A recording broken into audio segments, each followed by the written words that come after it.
Hey everybody, welcome back to Tim Travels. I'm your host, Terry, like the shirt says. Um, so yeah, I'm out here in my on my back porch.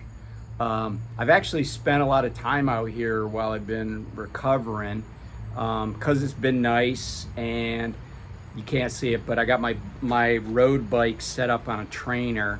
So when I've been able to get on my bike. I'm not really allowed to like ride on the road, or lean over handlebars, but it's been pretty fun. And today's like I guess unseasonably warm. It's like close to 90 here, in central Maryland, north central Maryland. Um, so yeah, I I I'm doing good. I'm doing good. I'm feeling pretty good. I'm starting to feel like my old self. I'm starting to move, or I'm feeling like I can move like I used to. I just got clearance to pick up like 20 pounds in each arm because I was restricted to 10. So that's cool. I go to like what they call cardiac rehab, where I'm on a treadmill, I'm on a bike, and I started doing some resistance training. So I'm happy about that because I got to tell you, I lost a lot of like muscle mass, and at my age, it doesn't take long. You know, as a lot of you probably know, most days I do some push-ups. Even if it's only 15, I would do something for, to maintain my strength and muscle tone. So that's been a little bit like I got to get back on that, and I'll take it slow, but I'm mostly feeling good. So and people have asked, and I appreciate that. People call Lyle over No Hippie Trucking and Transportation. He didn't say it today. I talked to him a little while ago, but for a while he would be like, "I'm just calling to make sure you're still alive." So I appreciate it. And fortunately, the surgery I had, there's no restrictions on Diet Coke. In fact, I don't know if I said this. I said this in my previous video, but like I was able to get Diet Coke in the hospital like right after surgery. I didn't drink a lot of it because I was really enjoying, drinking ginger ale. But yeah, I was able to get Diet Coke. So anyway, yeah, things are going okay. Like I said, the weather's been great. I've been reading a lot. Sometimes people ask me, it's kind of funny because yesterday was the anniversary of the Battle of Antietam, and I just reread Landscape Turned Red, which is about the battle. But I'm now reading a book called The Aviators, and it's a book by a guy named Winston Groom. And I should have brought it out so I could show the cover, but it's basically about Jimmy Doolittle, Eddie Rickenbacker, and Charles Lindbergh, and kind of how the U.S. military and aviation grew in the early part of the 20th century. So it's a good book. And I've read several books by Winston Groom, and I believe he's passed away, but you might not recognize him if you don't read a lot of history, you might not recognize him, but he's written several good books on the Civil War.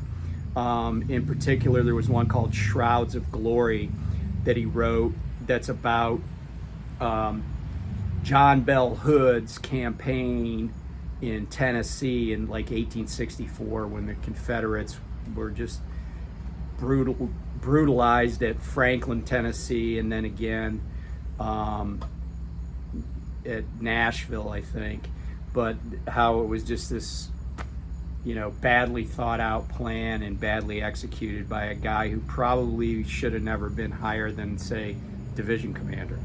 But here's the other thing you should know about Winston Groom. Even if you don't read any history books and never heard of him that way, I guarantee that you've heard of his work, because he's the guy that wrote Forrest Gump. So before he was really writing historical books, doing history work and being a historian, he was a writer of fiction. But if you ever saw the movie Forrest Gump, you know that Forrest Gump intersects with hundreds, maybe hundreds, dozens of like events with historical significance. But yeah, Winston Groom is the guy's name. I met him in Williamsburg, Virginia at a book signing. I think it was for Shrouds of Glory. And he was a very lovely guy, very nice guy. He was signing. It was at a Barnes and Noble right in what they call Merchant Square in Williamsburg. He was just very nice guy. But like I said, I think he passed away. So the Aviators book, I probably had it for a few years, and I got a lot of books on my bookshelf that I have, but I haven't read. So anyway, enough about that. So it's Driver Appreciation Month or week, and I was just talking to a friend, and he was telling me about what his company did. But I want to compare and contrast, right? I've spoken out against Driver Appreciation Week because as a guy who's had employees, I always felt like, hey, if you appreciate somebody, you show them all the time. You know, it's like, as I was saying to my friend, Driver Appreciation Week to me is like the guy that tells his wife once a year on their anniversary that he loves her. You know, it's like if you don't, you know, it's kind of too little too late. I mean, sure, somebody might like to hear that, but it really kind of rings hollow, you know? And so my company, how they showed me some appreciation is this. And I haven't really talked about it, but you know, it is what it is. But so when I knew that I was going to have my heart surgery, I told my driver manager, I'm like, hey man, I got to have open heart surgery. I said, the recovery's like, 8 to 12 weeks. Now, I had not yet been with Bowman for a year, which meant that I was not eligible for FMLA, Family Medical Leave Act, which is a federal law. And so I was kind of at their mercy in terms of, and by the way, just because it's mandated that somebody have FMLA eligibility at a year, it doesn't mean a company couldn't just create their own policy or just honor that from day one. And I kind of get why a company wouldn't want to be like, oh, hey, you got hired last week, but if there's a problem, we'll still give you 12 weeks of leave. Now, but here's the thing. It's not 12 weeks of vacation. It's not paid. It's just 12-week leave of absence. But anyway, my driver manager's, I was like, hey, I'm not eligible for FMLA. And he's like, well, he goes, they've worked with other people before. They've gone on leaves of absence for not even as serious stuff, but they've worked with other people. I'm like, okay, well, I'll call HR. So I call HR, and the guy that I talked to is like, oh yeah, our policy is 2 weeks. And then if you don't come back within 2 weeks, it's considered a voluntary resignation. And I was like, 2 weeks? I don't have the flu. I'm getting open heart surgery. And he's like, well, sorry, that's our policy. So then I tell my driver manager, and he says, well, he goes, that doesn't sound right. Let me go talk to them. So he goes and talks to the director of HR. And she was like, oh, well, he's a good driver. We want to keep him, blah, blah, blah. We'll work with him. So it gets down to the last day before I need to, I clean my truck out, I turn all my paperwork in, turn the keys in, check out with my driver manager, and I go up and talk to HR, and they're like, yeah, we're only going to be able to do 2 weeks. And I was like, all right, whatever, and I went and told him, and he's like, man, and he was pretty angry. But like I said before, my driver manager is like pro driver. Like, if somebody works hard, he has their back. And that's what I really liked about him. But I also knew that he might be considering leaving the company. So about a week ago, 2 weeks ago, maybe, I was texting with him, and I said, hey, apparently I got to put in an application to come back to the same job I just left. Not, it's been, well, at the end of this month, it'll have been 8 weeks. He's like, yeah, he goes, I got an offer from another company, and he was telling me what it paid, and I was like, oh, that's great. It was a 25% pay increase. And he really thought that they were just going to let him walk. They weren't going to try to keep him. And my position had been, there's no way I'm going back to Bowman if he's not my driver manager. And I kind of felt like it was kind of crappy how I was treated, because they're like, oh, you're this great driver. In fact, the week before, like a few days before my surgery date, my original surgery date, the training guy called me. I was supposed to have surgery on a Tuesday. He called me on like Wednesday of the week before, and he's like, hey, can you train a guy next week? I'm like, no, I'm having open heart surgery. But they were like, oh, Terry's this good driver, and we want to blah blah blah, right? But then they were like, we'll give you 2 weeks. Well, the 2 weeks was actually pushed back only because I had vacation time. So I think I was into the 4th week before I was technically voluntarily resigned, even though I didn't say I was resigning. Anyway, fast forward, and they made my DM a counteroffer. So he's staying. And so I've just reapplied to my job there. And I was telling my friend, it's suboptimal, but I know that with my driver manager still being there, I have a guy that is used to working with me, that I've worked with, who is always like it. I told him, I said, there's only one trip I'm going to do for certain reasons. And he's like, yeah. And it doesn't hurt that his father just had open heart surgery, like I think the same week as I did, right? But it doesn't hurt that I got a guy that's on my side. So if I'm like, hey, look, I only drove 6 hours today, but I'm tired. I'm stopping at Petro or whatever, it's Love's. He'd be like, okay. He's not going to say anything about it. If I work 4 days and then I'm like, you know what, dude, I'm exhausted, because that's, takes you a while to get back. If I'm like, hey, I worked 4 days this week, but I'm just exhausted, I need to go home and rest, he's not going to say anything. So so it's kind of serendipitous that he's staying, because I wasn't relishing the idea of going to a new company and immediately being like, hey, you need to take it easy on me, right? Because they don't want to hear that. And I get it. So, but I didn't think that was very good driver appreciation, if you want to know the truth, at Bowman. But contrast that with, I have a friend at a company called Don Hummer, and they're based in Iowa.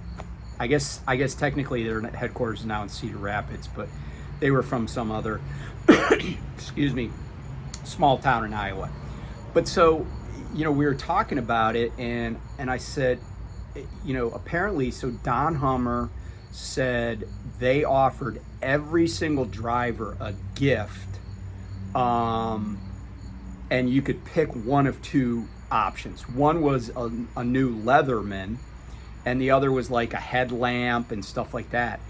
And my friend said, well, last year I took the headlamp, or the whatever it was, and so this year I'm getting a Leatherman. And they were like going to route him to the terminal to pick up his Leatherman. Well, then he texted me today, and I actually called him back. He texted me today, and he said, oh, they also have this raffle where they raffle off all these prizes, and I won a TV. And I was like, oh, that's really cool, And the thing is, right, like I know maybe it doesn't sound like a lot, but what I said to him, and this is what I believe, is, and he makes pretty good money there. I don't know if I'll ever end up there, but if you're looking for an OTR company, he does really well, like between 80 and 90 a year, and he loves the place. And one of the things that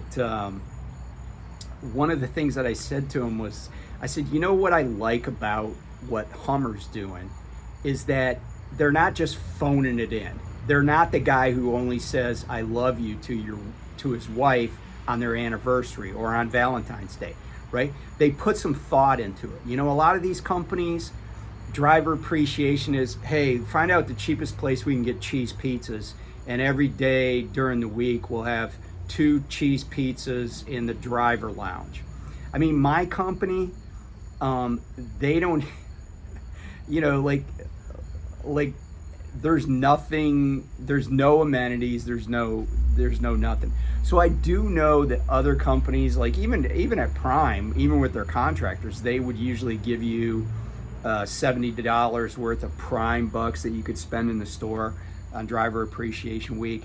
A lot of companies do a good job, but a lot of companies are just phoning it in. And you know, and again, when I ran my own business, my employees knew they were appreciated almost, you know, on a daily basis, right? We bought lunch for them pretty much every day.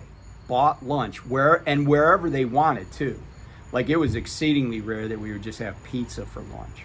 Like, we would go to whatever restaurant, and our kind of rule of thumb was, you know, you decide where, whoever has an idea of where they want to eat, they're the ones that take the orders, and they're the ones that, you know, they go pick up the food, but the company pays for it. But anyway, I think that Driver Appreciation Week is still, I do kind of still think it's a joke. I think so many companies show on a daily basis they don't appreciate their drivers, that buying me pizza on a random week in September is not really good enough. Sorry about that. My wife came home and I had to talk to her for a second. I mean, I'll talk to her more later. I'll probably even tell her I love her, and I don't even know. It's just September 18th. It's not our anniversary. It's not Valentine's Day. But, you know, I just think that, you know, a company that only does something once a year because you know, it's like the husband who only gives his wife flowers for Valentine's Day. You know what, dude, you were forced into it. You were shamed into it. And that's what a lot of these companies are doing. They're shamed into doing something because they know other companies might be, and they don't want to be, you know, they don't want to appear to be heels. I would just rather a company treat drivers good year round. And you know, that's the funny thing about my company, and I've said this before. My company is not, they're not driver friendly at all. Not even a little bit. But I have a great driver manager.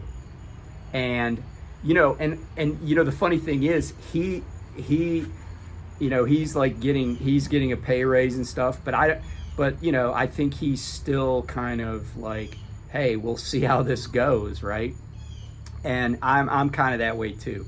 I miss being, you know, like over the road, running coast to coast, but for right now, this job keeps me close to home, and you know, I will tell you that when you have something, I've just had a lot of doctor's appointments, a lot of testing, and I feel good, and my doctors are happy. But you know, it's nice to be close to home when you're still kind of in the new part of this adventure.